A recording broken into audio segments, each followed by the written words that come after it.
No news only views. दोस्तों, हम rail में सफर करते हैं। ट्रेनों में जिस तरीके से एक व्यवस्था होती है, उसमें हम सभी कहीं ना कहीं अपने आप को कुछ हद तक सुरक्षित मानते हैं। लेकिन जो रनिंग स्टाफ है, जो और कर्मचारी हैं, वो असुरक्षित क्यों हैं? ये एक बड़ा सवाल है और इस पर बात भी होना चाहिए। सबसे बड़ी बात यह है कि हमारे साथ हैं मंडल सचिव West Central Railway employees union के रोमेश मिश्रा जी। हम आपका स्वागत करते हैं।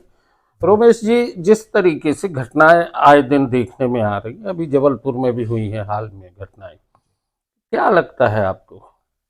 देखिए, मैं तो ये कहूँगा कि पिछले कई सालों से हम ये सब जो घटनाएं हमारे बीच में हो रही हैं, कभी कभी क्या होता है कि जो हमारा गेटमैन होता है वो गेट में लॉक करता है और गाड़ी आने के पहले तक बात जाने तक वो खोलता नहीं। उस बीच में कुछ ऐसे दबंग लोग आ जाते हैं, कुछ ऐसे असामाजिक तत्व आ जाते हैं जो उसको धमकियाँ देते हैं। और कभी कभी हमने देखा है, कभी उसको छुरा मार देना या मारपीट कर देना, उसके साथ ज़बरदस्ती उससे बोलना कि गेट खोलो।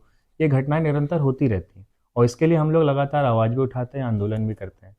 अभी हमारे जो टिकट चेकिंग स्टाफ है, अभी 2 दिन पहले उसको चाकू मारा गया यहीं जबलपुर में सृजन चौक। वो अपनी ड्यूटी आ रहा था, 3 लोगों ने उसको रोका। और आप देखिए, आजकल जो अपराधी हैं वो इतने ज़्यादा बेखौफ हो गए हैं। ये मैं सवाल उठाता हूँ जो अपने नगर की पुलिस व्यवस्था उसके ऊपर भी, कि उन्होंने बाकायदा तैयारी करके आए थे। अपनी नंबर प्लेट जो गाड़ी की थी उसको कपड़े से कवर किया हुआ था, मुंह बांधा हुआ था, और वो उस आदमी को रोका। और रोकते ही साथ, ये घटना अभी तक किसी कर्मचारी के साथ नहीं हुई थी। इस बार पहली बार ये हुआ कि लूटना उटना तो चलता था कि लूट लेते थे रोक के, लेकिन इस बार उसको उतरते ही साथ सबसे पहले चाकू मारा उसकी जांग में। और उसके बाद उसका जो भी था मोबाइल, पैसा या जो भी चीज़ें थी, उससे छिना लिया गया और उसको वहीं पे छोड़ के चले गए। तो अभी आपकी यूनियन इस मुद्दे पे क्या कर रही है? इस ये मुद्दे पे हमने अधिकारियों से बात की है, लेकिन जहाँ तक मामला ये बाहर का है, सिविल का है, तो थाने में हमने कैंट थाने में रिपोर्ट दर्ज करा दी है। उस कर्मचारी के हर सुख दुख में उसके साथ खड़े हैं। अभी कल हमारा प्रोग्राम है। हमारे जो माननीय एसपी महोदय हैं उनको हम ज्ञापन देंगे और पुलिस महानिरीक्षक को भी उसकी ज्ञापन की कॉपी दी जाएगी। और यदि शीघ्र अतिशीघ्र उन जिन लोगों ने हमला किया है उस कर्मचारी के ऊपर उसे नहीं पकड़ा गया, उनकी शिनाख्त नहीं की गई, तो निश्चित रूप से हम कोई बड़ा आंदोलन करेंगे। इसके लिए हम बिल्कुल रुकेंगे नहीं इस मामले में। अभी एक और मुद्दा आता है। ये अब वर्ष बीत रहा है, पूरा एक साल हो गया। रेलवे एम्प्लॉयज की समस्याएं जो थी, वो जस की तस हैं। जी। निजीकरण एक बड़ा मुद्दा है और पेंशन की स्कीम को लेके भी आप लोगों ने बहुत प्रदर्शन किए। तो सरकार का रुख आप लोगों के साथ कैसा है? देखिए, सरकार तो हमेशा से जो हमने देखा है कि ये सरकार मुख्य रूप से पूंजी पूंजी जो पति हैं उनकी सरकार है। अभी जो नए श्रम कानून लागू हुए हैं 4, जिनका विरोध लगातार हम कई समय से कर रहे थे, अब उन्हें एक तरफा निर्णय लेके उन्होंने उसको लागू कर दिया। अब इसमें आपने पूर्व में हमारे महामंत्री से ही बात की होगी, उन्होंने भी आपको ये बताया होगा कि हायर एंड फायर की नीति बहुत तेज़ी से लागू होगी। जो श्रम कानून सालों से हमारे बीच में थे, जिसमें मज़दूरों को सुरक्षित रखने के लिए ऐसे बहुत से कानून थे, जो उनका शोषण नहीं हो पाता था। लेकिन अब वो जो समय है वो चला जाएगा, लगातार उनका शोषण होगा। और इसके लिए हम लगातार बातचीत कर रहे हैं। हमारे जो केंद्रीय श्रम संगठन है वो भी बातचीत कर रहे हैं। अभी एक मीटिंग भोपाल में हुई थी, अब 4 तारीख को फिर से एचएमएस की मीटिंग होने जा रही है, हिंद मजदूर सभा अभी की। लखनऊ में जो अधिवेशन लखनऊ हुआ। में हमारा जो अधिवेशन है उसमें मुख्य रूप से इन्हीं जो 4 कानून हैं इनके लिए बात हुई है।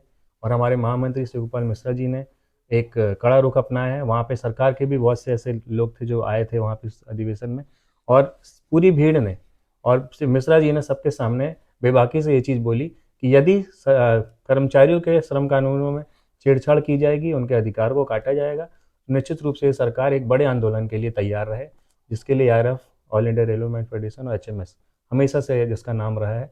हम किसी भी राजनीतिक पार्टी के पिछलग्गू नहीं हैं, और जो आंदोलन करते हैं कर्मचारियों के बीच में से आंदोलन उठाते हैं, उसे करने का काम करते हैं। और इसके लिए हम निश्चित रूप से बहुत बड़ा आंदोलन करेंगे जो ये श्रम कानून आ रहे हैं हमारे बीच में। निजीकरण का जो मुद्दा है उसको लेकर। निजीकरण भी उसके उसी के लिए। आप देखिए आज निजीकरण का दुष्परिणाम आपको दिख ही रहे हैं। आए दिन ट्रेनों में हम चलते हैं, जैसे कभी हम लोग सफ़र पे जाते हैं, देखते हैं जो प्राइवेट लोग काम ट्रेन में चलते रहते हैं, जो सरकारी कर्मचारी होता है वो पूरे समय परेशान रहता है। वो एक एंड से लेकर दूसरे एंड तक अपनी गाड़ी लेकर जाता है, उसको बैठने तक की जगह नहीं मिलती। और वहीं जो प्राइवेट कर्मचारी उनकी कोई जिम्मेदारी नहीं। वो आपकी ट्रेन में चढ़ेंगे, नशा करते हैं, वो तरह तरह की जो असामाजिक गतिविधियां होती वो करते हैं। कई बार ऐसे पकड़े गए, कोई क्या बोलते हैं, अभी आपने कुछ दिन पहले देखा होगा कि प्राइवेट कर्मचारी दारू की जो बोतलें थी वो बैटरी बॉक्स में रख के लेके जा रहे थे। यही जबलपुर की घटना है, हमारे साथियों ने पकड़ा था। तो ये सब जो रेल असुरक्षित हो रही है, निजीकरण से भी बहुत बड़ा एक कारण है कि निजीकरण के कारण रेल असुरक्षित होती जा रही है। नए श्रम कानूनों को लेके यानी कर्मचारियों में बहुत विद्रोह की स्थिति है, आक्रोश है, आंदोलन की स्थितियां बन सकती। जी, आंदोलन तो होगा 2026 जो आएगा, निश्चित रूप से वो रेल कर्मचारियों के लिए, और जो भी हमारे मजदूर साथी हैं उनको हम एकत्रित करके एक बड़ा मुकम्मल आंदोलन करेंगे। और इन श्रम कानूनों में हम इतनी आसानी से इसे नहीं मानेंगे, क्योंकि मजदूर जो हमारा है 24 घंटे काम करता है, हमारे रेल कर्मचारी 24 घंटे काम करते हैं, उनके ऊपर इस तरह से कानून थोपना गलत है।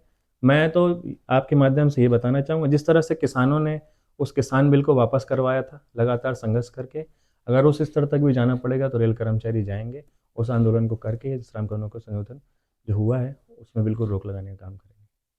दोस्तों, नए श्रम कानून जो बनाए हैं 4, उनको लेके काफी विरोध के स्वर हैं, हर तरफ से उठ रहे हैं। रेलवे एम्प्लॉइज भी इस बात को लेकर एक आंदोलन की रणनीति के तहत 2026 में एक बड़े आंदोलन की शुरुआत कर सकती है। नो न्यूज ओनली व्यूज पर आज बस इतना ही। लेकिन एक बात कह दें कि सरकार अगर मजदूरों के हितों को नज़रअंदाज करती है तो उसके परिणाम अच्छे नहीं होंगे। रोमेश मिश्रा जी, आपने चर्चा की, बहुत बहुत धन्यवाद। धन्यवाद।